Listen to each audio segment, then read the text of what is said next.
Boa tarde, senhores telespectadores. Boa tarde, senhores telespectadores.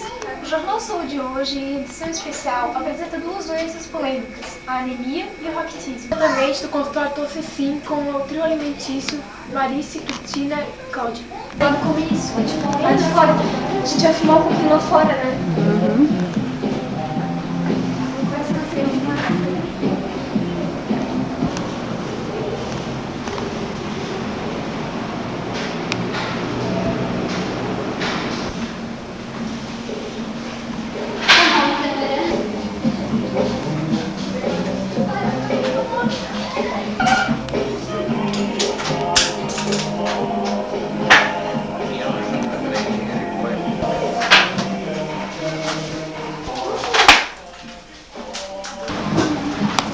Boa tarde, doutor. Boa tarde. Bom, sobre anemia e raquitismo. Doutor, qual tipo de anemia é mais comum entre as crianças?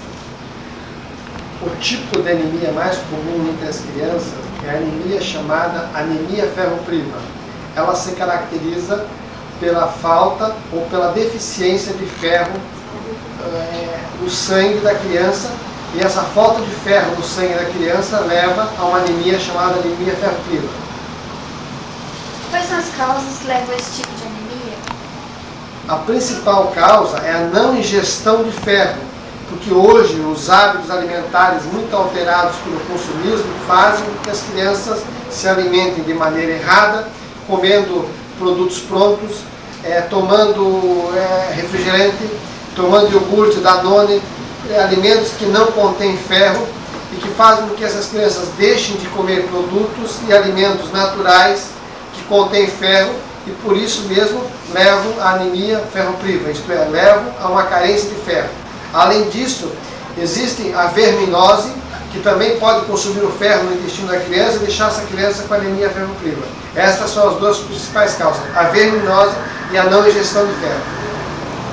Quais são os principais sinais e sintomas dessa doença? Você observa, e a mãe sempre vem contando isso, que a criança começa a ficar pálida, que a criança começa a ficar branquinha, que a criança fica desanimada, que a criança não tem disposição, ela está sempre cansada. Você então faz um exame de sangue e comprova que essa criança está com anemia.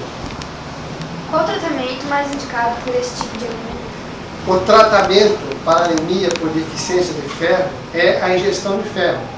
Você pode fazer isso através de medicamentos que contêm o ferro ou através de uma dieta rica em ferro, que são principalmente o feijão, o ovo caipira, porque o ovo de granja normalmente não tem quase ferro, o espinafre. Então esses três alimentos contêm grande quantidade de ferro, além do medicamento. Complementarmente, você tem que fazer o tratamento da verminose, erradicar os vermes do intestino da criança para que eles não continuem a roubar o alimento, o ferro da criança.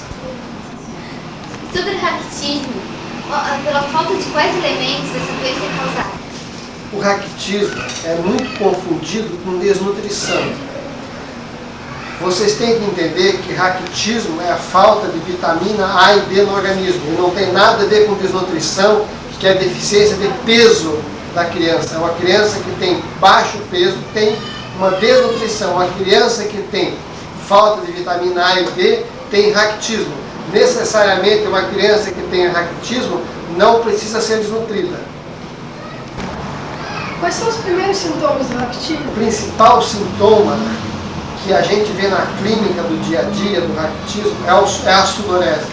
A criança começa a suar muito quando está mamando, quando está dormindo, acorda muito encharcada. Esse é o sinal mais precoce de raquitismo.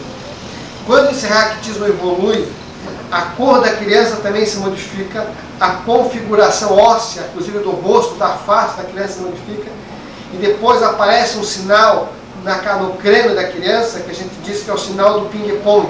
Você aperta no crânio da criança e o crânio afunda como se fosse uma bolinha de ping-pong e faz o mesmo barulho. Esse é um sinal patognomônico, quer dizer, sinal fidedigno que essa criança está acometida de raquitismo.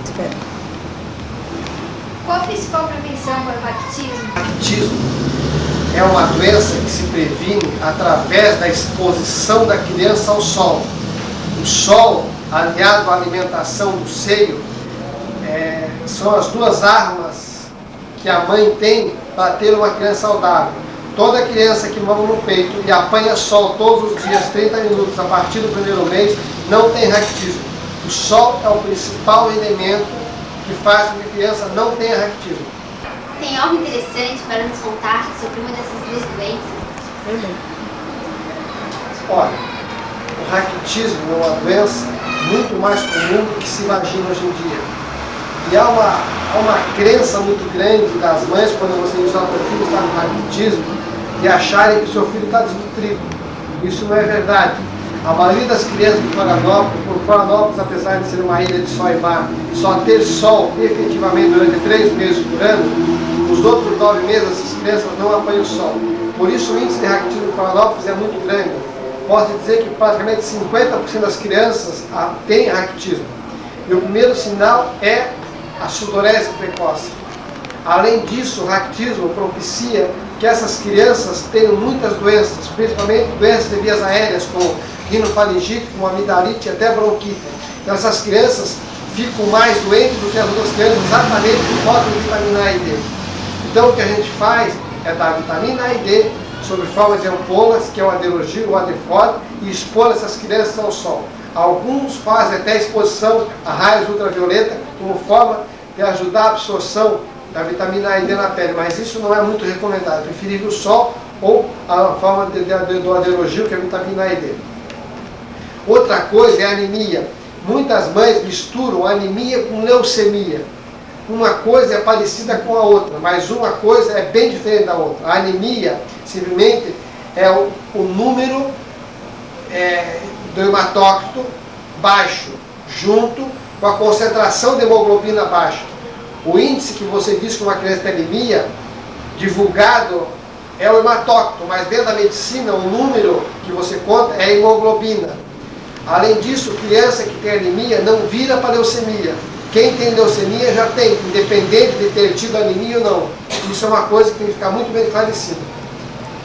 Doutor. Por nada, foi um prazer muito grande conhecer vocês, jovens, futuro desses países, tá? Vocês aparecerem quando vocês quiserem alguma coisa que eu possa ajudar. Tá bom, tchau. Tchau, tchau.